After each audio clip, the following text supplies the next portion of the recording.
పూదరి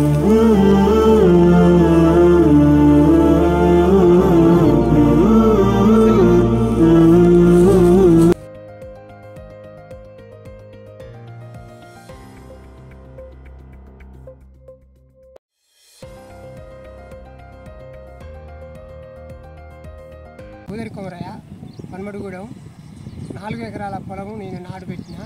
దున్నిన ఖర్చు ఎకరాన 20,000 ఖర్చు వచ్చింది. నాటుకూళ్ళు అన్నీ కలిసి 20-30,000 ఖర్చు వచ్చింది.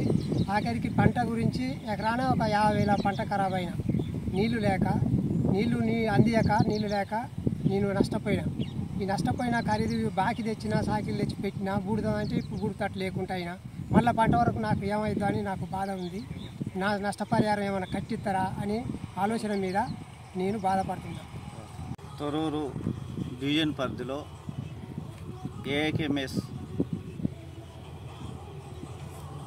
సంఘం అన్ని మండలాలలో అన్ని విలేజ్లలో వరి చేనులను పరిశీలిస్తున్నాం.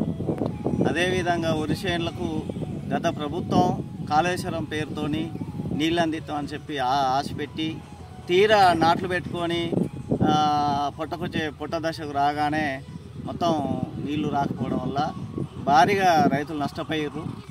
ఇవాళ అధికారంలోకి వస్తే రైతులకు రుణమాఫీ చేస్తామని, అదేవిధంగా రైతు బంద్ చేస్తామని ఇంకా అనేక హామీలు ఇచ్చి తీరా అధికారంలోకి వచ్చిన తర్వాత హామీలను మర్చిపోయినటువంటి ప్రభుత్వం ఇవాళ ఏది చూసినా ఏమున్నది గర్వకారణం అని చెప్పి ఇలా రైతులను నిండముంచినటువంటి ప్రభుత్వాలు.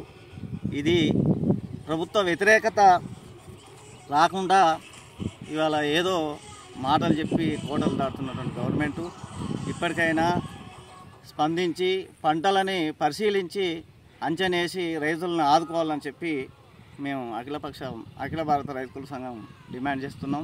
పనమడిగూడెం గ్రామంలోని పూదరి కొమరయ్య అనే రైతు పొలం సాగు చేసిన పొలం దగ్గర ఉన్నాము.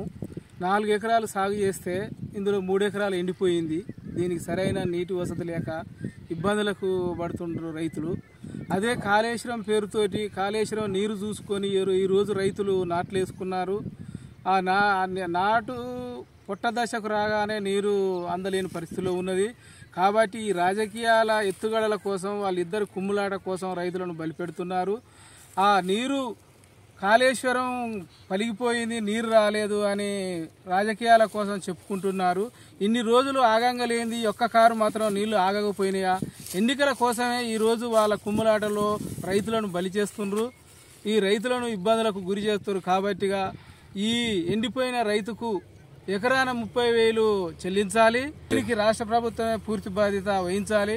మాది ప్రజాపాలన ప్రజల పాలన అనే చెప్పుకునే ఈ రోజున్న గవర్నమెంట్ కూడా ప్రజలకు చేసే పని ఏం లేదు.